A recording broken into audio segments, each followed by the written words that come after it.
आप सबका स्वागत है फिर से हमारे YouTube चैनल सन पॉइंट क्लासेस में। साथियों, जो सीटेट का जो एग्ज़ाम होने वाला है साथियों, उस एग्ज़ाम के लिए साथियों जो CDP है, चाइल्ड डेवलपमेंट एंड पेडागोगी, उस चीज़ से आपको 30 क्वेश्चन रहते हैं साथियों। इस 30 क्वेश्चन वो ऐसा क्षेत्र है ये सीटेट का कि जहाँ पर बच्चे 30 में से 25, 22, 27 तक लेके आ सकते हैं, आ जाते हैं साथियों।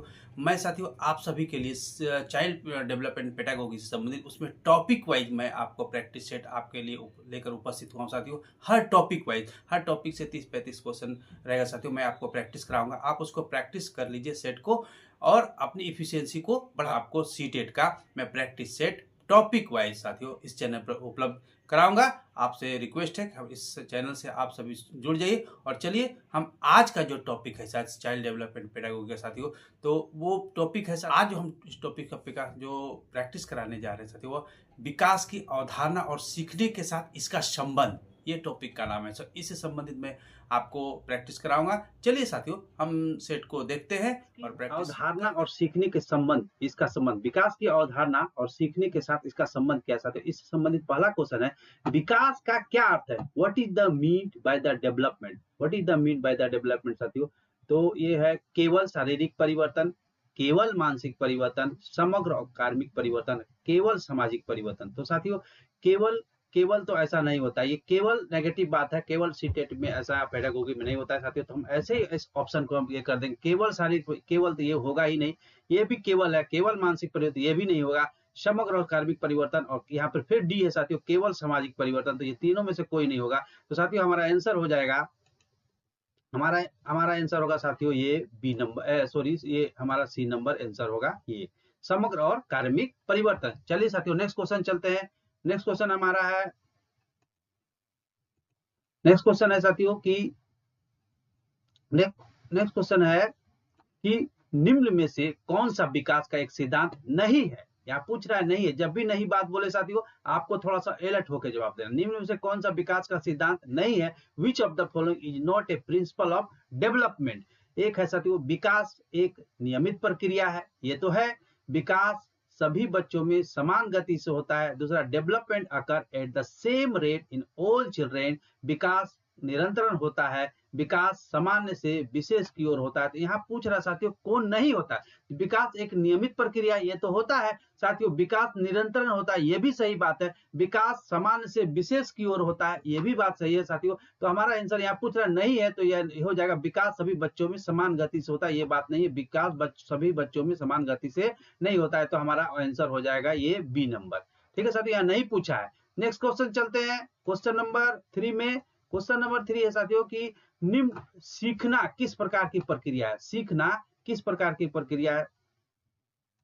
सीखना किस प्रकार की प्रक्रिया है? What type of the process is learning? Learning किस प्रकार का प्रोसेस है साथियों? स्वचालित, ऑटोमेटिक, अनुवांशिक, जेनेटिक और व्यवहारिक, बिहेवियर और एक जीवन पर्यंत चलने वाली प्रक्रिया है। तो साथियों आंसर क्या हो जाएगा हमारा? सीखना किस प्रकार की प्रक्रिया है? तो सीखना एक निरंतर चलता रहता है, तो हमारा ऑप्शन हो जाएगा सर एक जीवन पर्याप्त चलने वाली प्रक्रिया है। ये हमारा आंसर होगा, ये वाला आंसर हो जाएगा। चलिए साथियों नेक्स्ट क्वेश्चन चलते हैं क्वेश्चन नंबर 4 में। क्वेश्चन नंबर 4 क्या कहता है कि विकास और सीखने के बीच मुख्य संबंध क्या है? विकास और सीखने के बीच मुख्य संबंध क्या है? What is the main relationship between the development learning and learning? तो विकास और सीखने के मुख्य संबंध क्या है साथियों? तो हम यहाँ कहते दोनों स्वतंत्र है, सीखना विकास को प्रभावित नहीं करता है, सी है विकास सीखने के लिए आधार प्रदान करता है, और चौथा है साथियों केवल सीखना महत्वपूर्ण है। तो हमारा आंसर हो जाएगा साथियों ये विकास सीखने के लिए आधार प्रदान करता है। विकास सीखने के बीच क्या संबंध है? तो विकास जो है साथियों सीखने के लिए आधार प्रदान करता है, तो हमारा आंसर हो जाएगा ये सी नंबर, ये सी होगा। चलिए साथियों नेक्स्ट क्वेश्चन चलते हैं। क्वेश्चन नंबर 5 की बात करते हैं। क्वेश्चन नंबर 5 है, क्वेश्चन नंबर 5 है साथियों कौन सा कारक विकास और सीखने दोनों को प्रभावित करता है? कौन सा कारक विकास और सीखना दोनों को प्रभावित करता है? वंशानुगत जिसको हेरिडिटी बोलते हैं, पर्यावरण, एनवायरमेंट, शिक्षक, टीचर और उपयोग सभी। तो साथियों हमारा आंसर हो जाएगा, हमारा ये जो है विकास के सीखने का जो प्रभावित करने वाला साथियों सब प्रभावित करता है, वंशानुगत भी करता है, पर्यावरण भी करता है, शिक्षा भी करता है। तो हमारा आंसर हो जाएगा साथियों ये डी नंबर। चलिए साथियों नेक्स्ट क्वेश्चन चलते हैं। क्वेश्चन नंबर 6, क्वेश्चन नंबर 6 क्या कहता है, बालक का सामाजिक विकास किससे प्रभावित होता है? बालक का सामाजिक विकास किससे प्रभावित होता है? तो ए ऑप्शन है हमारा परिवार, विद्यालय, समुदाय, कम्युनिटी। यानी साथियों बालक का जो है, बालक का सामाजिक विकास किससे प्रभावित होता है साथियों? तो परिवार से भी प्रभावित होता है, विद्यालय से भी प्रभावित होता है, समुदाय से भी होता है। तो उपयुक्त स्थिति यानी आंसर हो जाएगा साथियों हमारा डी नंबर, उपयुक्त सभी से बालक का विकास को प्रभावित होता है। चलिए साथियों नेक्स्ट क्वेश्चन चलते हैं। क्वेश्चन नंबर 7 है।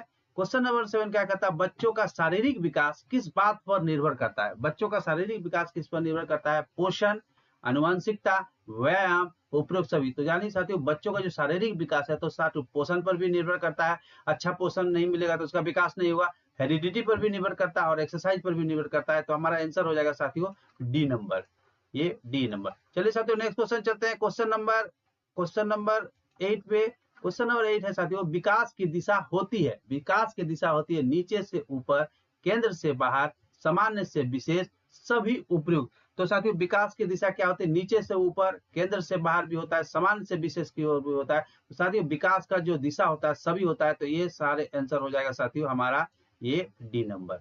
चलिए साथियों नेक्स्ट क्वेश्चन चलते हैं। क्वेश्चन नंबर है 9। 9 क्या कहता है कि 9 है, सीखने की प्रक्रिया में कौन महत्वपूर्ण भूमिका निभाता है? Who play a key role in the process of learning? सीखने की प्रक्रिया में कौन महत्वपूर्ण भूमिका निभाता है? शिक्षक, माता पिता, विद्यार्थी स्वयं और सरकार। तो साथियों सीखने की प्रक्रिया में अगर कोई महत्वपूर्ण भूमिका निभाता है तो साथियों वह स्टूडेंट खुद होता है। ये हमारा आंसर हो जाएगा विद्यार्थी स्वयं। नेक्स्ट क्वेश्चन है साथियों, क्वेश्चन चलते हैं नेक्स्ट क्वेश्चन नंबर 10। भाषा का विकास किस प्रकार का विकास है? भाषा का विकास किस प्रकार का? सामाजिक विकास, संज्ञानात्मक विकास, शारीरिक विकास और नैतिक विकास। तो साथियों भाषा का विकास किस प्रकार का विकास है साथियों? ये भाषा का विकास जो होता है उसको कॉग्निटिव डेवलपमेंट बोलते हैं। तो हमारा आंसर हो जाएगा साथियों कॉग्निटिव डेवलपमेंट, संज्ञानात्मक विकास। चलिए साथियों नेक्स्ट क्वेश्चन चलते हैं। Question number 11। क्वेश्चन नंबर 11 है क्या? क्वेश्चन नंबर 11 कहता है कि जेडपीडी की अवधारणा किसने दी? ZPD zone of proximal development जो होता है साथियों, जेडपीडी जिसको बोलते हैं, उसकी अवधारणा किसने दी है? तो साथियों एक है पियाजे, कोहलबर्ग, वाइगोत्स्की और स्किनर। तो हमारा साथियों जो जेडपी का जो अवधारणा जो दिया था वो साथियों वाइगोत्स्की का दिया हुआ है। ये वाइगोत्स्की का दिया हुआ है। चलिए साथियों नेक्स्ट क्वेश्चन चलते हैं। क्वेश्चन नंबर है 12। 12 का था विकास एक प्रक्रिया है, विकास एक प्रक्रिया है, अस्थिर, रुक कर चलने वाला, जीवन भर चलने वाला, केवल बचपन तक सीमित होता है। तो नहीं साथियों, जो विकास होता है साथियों वो निरंतर लाइफ टाइम चलता है, लाइफ लॉन्ग प्रोसेस है विकास। तो हमारा आंसर हो जाएगा ये सी नंबर। नेक्स्ट क्वेश्चन चलते हैं साथियों, क्वेश्चन नंबर 13 की बात करते हैं। क्वेश्चन नंबर 13 की बात करते हैं, निम्न में से कौन सा संज्ञानात्मक विकास का चरण नहीं है? यहाँ पूछ रहा है नहीं है। अब जब भी नहीं पूछे साथियों आप थोड़ा सा अलर्ट हो जाए। निम्न में से कौन सा संज्ञानात्मक विकास का चरण नहीं है? विच of the following is not the stage of A cognitive development? कौन सा विकास का चरण नहीं है साथियों? तो संवेदी मोटर चरण ये तो है, सेंसरी मोटर भी है, पूर्व संक्रियात्मक चरण, प्री ऑपरेशनल स्टेज ये भी है साथियों, औपचारिक संक्रियात्मक फॉर्मल ऑपरेशनल स्टेज ये भी है, और एक पारिवारिक संक्रियात्मक चरण साथियों ये हमारा नहीं है। ये पारिवारिक फैमिली ऑपरेशनल स्टेज ये नहीं होता है। तो हमारा आंसर यहाँ नहीं पूछ रहा है, तो हमारा आंसर हो जाएगा ये डी नंबर। चलिए साथियों नेक्स्ट क्वेश्चन चलते हैं। क्वेश्चन नंबर है साथियों 14। क्वेश्चन नंबर 14 है साथियों कि बालक का नैतिक विकास किस सिद्धांत पर आधारित है? बालक का नैतिक विकास सिद्धांत पर आधारित है। A child moral development is based on the which theory? एक है पियाजे का संज्ञानात्मक सिद्धांत, कोहलबर्ग का नैतिक सिद्धांत, और स्किनर का व्यवहारवादी सिद्धांत, और वाइगोत्स्की का सामाजिक सांस्कृतिक सिद्धांत। तो हमारा आंसर हो जाएगा साथियों ये जो है आपका ये होगा कोहलबर्ग का नैतिक सिद्धांत, ये हमारा आंसर हो जाएगा। नेक्स्ट क्वेश्चन चलते हैं साथियों। क्वेश्चन नंबर क्या है? क्वेश्चन नंबर 15 कहता है साथियों कि निम्नलिखित में से कौन सा सीखने का एक बाधक है? तो which of the following is a hindrance to the learning? सीखने में बाधक कौन है साथियों? रुचिकर शिक्षण विधि ये तो हो नहीं सकता बाधक, प्रेरणा की कमी, बालक की भागीदारी, सकारात्मक वातावरण। तो साथियों बाधक कौन है? निम्न में कौन से सीखने का एक बाधक है? अगर साथियों रुचिकर प्रशिक्षण यानी प्रेरणा की कमी, अगर प्रेरणा की कमी है साथियों तो बच्चे में बाधक हो सकता है सीखने में। तो हमारा ये ऑप्शन हो जाएगा ये बी नंबर।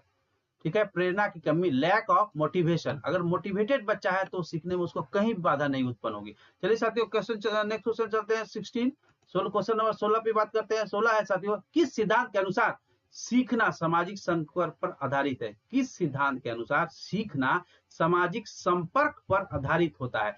तो साथियों पियाजे का सिद्धांत, वाइगोत्स्की का सिद्धांत, कोहलबर्ग का सिद्धांत और एक है साथियों स्किनर का सिद्धांत। तो हमारा साथियों सीखना जो है, सीखना जो साथी सीखना है वो साथी वह वाइगोत्स्की के सिद्धांत पर आधारित है। ये हमारा ऑप्शन हो जाएगा बी, ये वाला बी हो जाएगा, ये बी। नेक्स्ट क्वेश्चन चलते हैं साथियों, क्वेश्चन नंबर 17 की बात करते हैं। क्वेश्चन नंबर 17 क्या कहता है?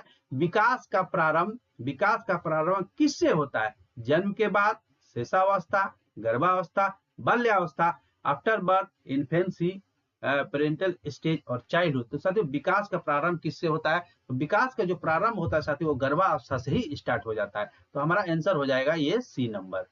नेक्स्ट क्वेश्चन चलते हैं, क्वेश्चन नंबर 18 की बात करते हैं। क्वेश्चन नंबर 18 है साथियों कि बच्चे में आत्मचिंतन की क्षमता किस चरण में विकसित होती है? बच्चे में आत्मचरण चिंतन जो होता है, सेल्फ जो थिंकिंग होता है, वह क्षमता किस चरण में विकसित होती है साथियों?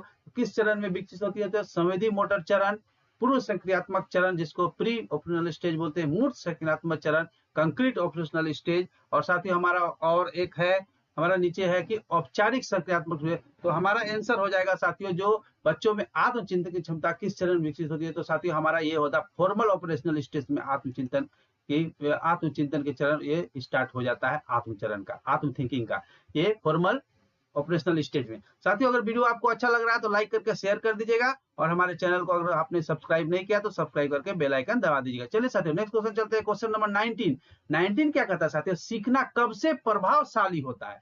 What when is the learning most effective? तो सीखना कब से प्रभावशाली होता है? ये नंबर है कि जब उसे अनुभव से जोड़ा जाए, जब शिक्षक बोलता और विद्यार्थी सुनता है, जब केवल परीक्षा के लिए पढ़ाई होता है, केवल नहीं होगा, जब बच्चे को चुप रखता, चुप से कैसे होता है? ये दोनों तो हो ही नहीं सकता हमारा, जब शिक्षक बोलता है और सुनता है, और जब उसे अनुभव से जोड़ा जाए। तो ये साथियों हमारा आंसर हो जाएगा ये बी नंबर, ए नंबर, ये हमारा आंसर होगा ए इसका। नेक्स्ट क्वेश्चन है साथियों, नेक्स्ट क्वेश्चन चलते हैं, क्वेश्चन नंबर है आपका क्या 20। क्वेश्चन नंबर 20 का क्या था साथियों कि पियाजे के अनुसार संज्ञानात्मक विकास का पहला चरण क्या है? पियाजे के अनुसार संज्ञानात्मक विकास का पहला चरण क्या है साथियों? पूर्व संक्रियात्मक जिसको प्री ऑपरेशनल स्टेज बोलते हैं, संवेदी मोटर, सेंसरी मोटर, औपचारिक संक्रियात्मक, फॉर्मल ऑपरेशनल स्टेज और मूर्त संक्रियात्मक, कंक्रीट ऑपरेशनल स्टेज। तो साथियों पियाजे के अनुसार जो है, पियाजे के अनुसार संज्ञानात्मक विकास का पहला जो चरण होता है वो साथियों संवेदी मोटर होता है, यानी सेंसरी मोटर जिसको बोलते हैं। तो हमारा आंसर हो जाएगा ये वाला, ए बी। नेक्स्ट क्वेश्चन चलते हैं साथियों, क्वेश्चन नंबर 21। क्वेश्चन नंबर 21 क्या कहता है? क्वेश्चन नंबर 21 है साथियों कि किस सिद्धांत में एस्केप फोल्डिंग की अवधारणा दी गई? किस सिद्धांत में एस्केप फोल्डिंग की अवधारणा दी गई है साथियों? तो पियाजे का सिद्धांत, वाइगोत्स्की का सिद्धांत, थॉर्नडाइक का सिद्धांत और ब्रूनर का सिद्धांत। तो साथियों एस्केप फोल्डिंग की अवधारणा जो दी गई है साथियों वो ब्रूनर का सिद्धांत में दिया गया है। तो हमारा आंसर हो जाएगा साथियों डी, ये ऑप्शन होगा। चलिए साथियों नेक्स्ट क्वेश्चन चलते हैं, क्वेश्चन नंबर 22। क्वेश्चन नंबर 22 की बात करते हैं कि विकास के निर्धारक घटक कौन से हैं? विकास का निर्धारक, व्हाट आर द। जब आपको क्वेश्चन हिंदी में नहीं समझ में आए तो आप एकदम इमीडिएट क्वेश्चन को इंग्लिश में जरूर पढ़िए, हिंदी में बहुत गड़बड़ झालक रहता है।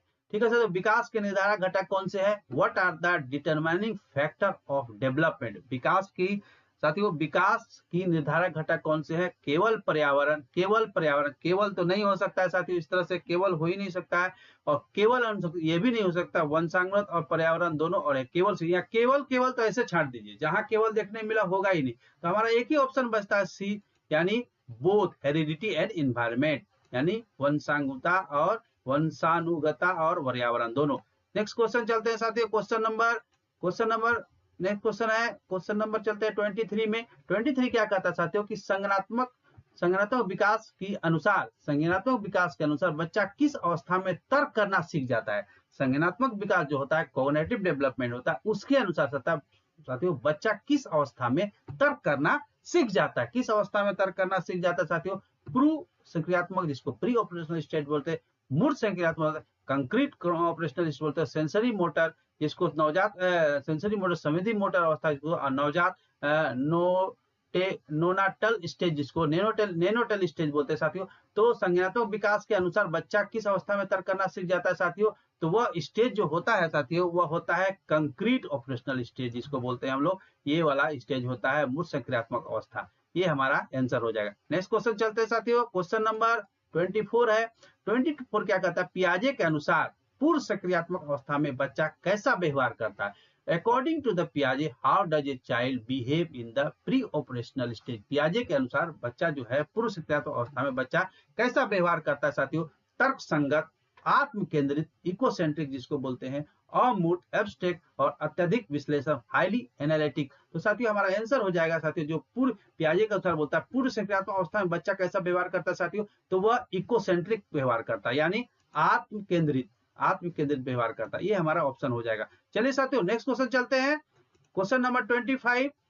क्वेश्चन नंबर 25 क्या कहता है साथियों, रोल प्ले विधि किस प्रकार के विकास को बढ़ावा देता है। Role play method promote which type of the development. किस प्रकार की विधि को कहता है, रोल प्ले विधि किस प्रकार के विकास को बढ़ावा देता है साथियों, शारीरिक, नैतिक, सामाजिक और शैक्षिक। तो रोल प्ले जो साथियों बढ़ावा देता है वह सोशल का बढ़ावा देता है, ये इसको बढ़ावा देता है सामाजिक का, सोशल का। नेक्स्ट क्वेश्चन चलते हैं, क्वेश्चन नंबर 26 से साथियों, बच्चे में सीखने की प्रवृत्ति किस अवस्था में सबसे तीव्र होती है।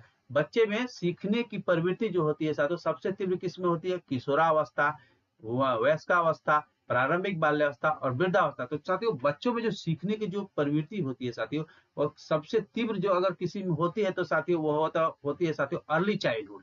अर्ली चाइल्डहुड में बच्चे को जो लर्निंग करने का जो कैपेबिलिटी होता है वो साथियों काफी बहुत अधिक होता है। तो हमारा आंसर हो जाएगा 26 का सी। चलिए साथियों नेक्स्ट क्वेश्चन चलते हैं। उम्मीद करते हैं आपको अच्छा लग रहा होगा। अगर अच्छा लग रहा हो तो हमारे चैनल को सब्सक्राइब करके बेल आइकन दबा दीजिए, ताकि आपको नोटिफिकेशन मिलता है। मैं प्रत्येक दिन आपको टॉपिक वाइज सेट उपलब्ध कराऊंगा। साथियों नेक्स्ट क्वेश्चन चलते हैं, क्वेश्चन नंबर 27 है।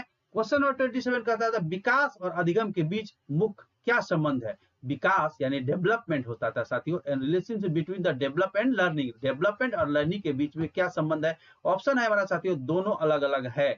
अधिगम विकास पर निर्भर करता है, विकास अधिगम पर निर्भर करता है, दोनों एक दूसरे से संबंधित है। तो साथियों हमारा ये क्या बोलता है कि विकास और अधिगम के बीच मुख्य संबंध क्या है। तो विकास और अधिगम के बीच मुख्य संबंध है साथियों, ये अधिगम विकास पर निर्भर करता है। अधिगम जो होता है साथियों, जो लर्निंग जो होता है, ये लर्निंग जो होता है वो डिपेंड करता है डेवलपमेंट पर, न कि विकास अधिगम जो होता है साथियों विकास पर निर्भर करता है। ये हमारा आंसर हो जाएगा। नेक्स्ट क्वेश्चन चलते हैं साथियों, क्वेश्चन नंबर 28।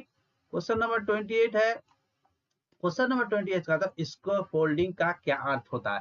साथियों स्कैफोल्डिंग का अर्थ क्या होता है, तो स्कैफोल्डिंग का क्या अर्थ होता है, गिविंग डिफिकल्ट टास्क, बच्चों को स्वतंत्र छोड़ देना, लिविंग चाइल्डहुड, बच्चे को धीरे धीरे सहायता देना, gradually providing support to the child, और फ्रीक्वेंटली रिपीटेशन, बार बार दोहराना। तो साथियों स्कैफोल्डिंग का जो अर्थ होता है वह होता है साथियों कि बच्चे को धीरे धीरे सहायता करना, हेल्प स्लो उसको हेल्प करना, उसके नीड के अनुसार उसको हेल्प करना। चलिए साथियों नेक्स्ट क्वेश्चन चलते हैं, क्वेश्चन नंबर हमारा है क्वेश्चन नंबर 29 क्या कहता है, निम्नलिखित में से कौन सीखने की विकलांगता का उदाहरण है। बोलता है विच of the following is an example of learning disability. तो विकलांगता क्या, बहुमुखी व्यवहार, एक्सट्रोवर्टेड बिहेवियर, डिसलेक्सिया, उच्च वृद्धि, हाई इंटेलिजेंस, अच्छी स्मृति, गुड स्मृति। साथियों जो विकलांगता का जो उदाहरण होगा ना सो वो डिसलेक्सिया होता है।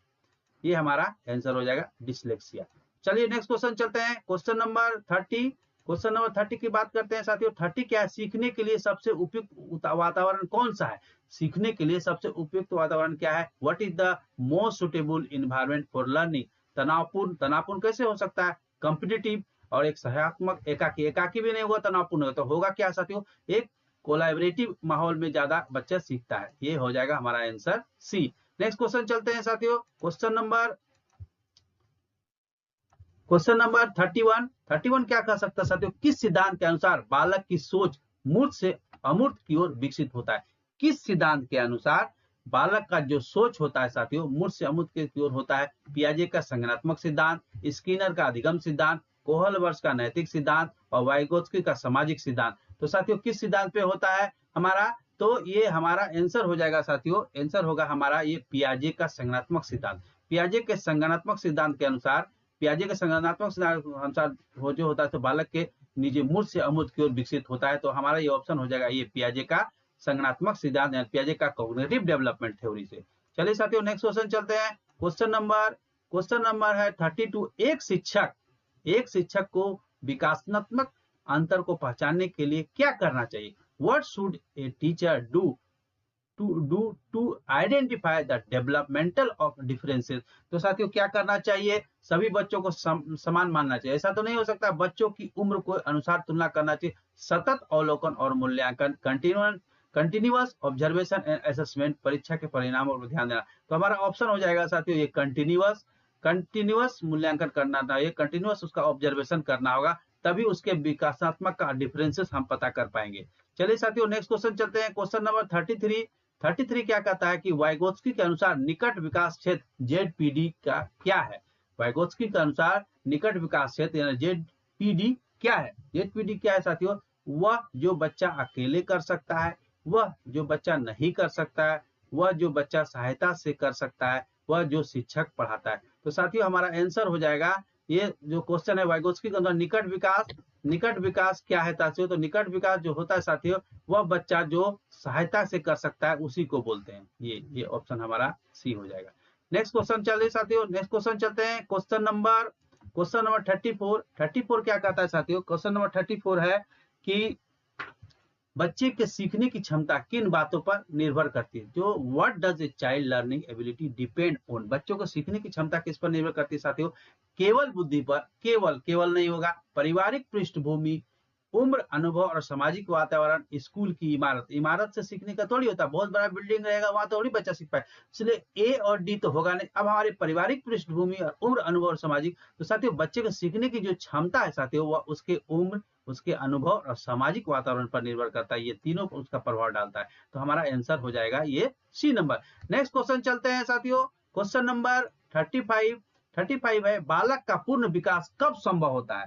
बालक का पूर्ण विकास कब संभव होता है साथियों? जब केवल शारीरिक विकास हो, जब सभी पहलुओं पर ध्यान दिया जाए, जब उसे स्वतंत्र छोड़ दिया जाए, और एक है जब उसे शक्ति से नियंत्रित किया जाए। तो बालक का पूर्ण विकास साथियों कब संभव होता है? जब उसको सभी पहलुओं पर अच्छी तरह से ध्यान जाए, तभी उसका पूर्ण विकास हो सकता है साथियों। उम्मीद करता हूँ साथियों आप सभी ने प्रैक्टिस सेट को अच्छी तरह से बनाया होगा। और साथियों नेक्स्ट मेरा जो टॉपिक होगा साथियों वो बच्चों के विकास का सिद्धांत। नेक्स्ट वीडियो जो हमारा आएगा साथियों वो बच्चों के विकास का सिद्धांत संबंधित प्रैक्टिस सेट होगा साथियों। चलिए साथियों उस सेट को हम लोग फिर से प्रैक्टिस करेंगे।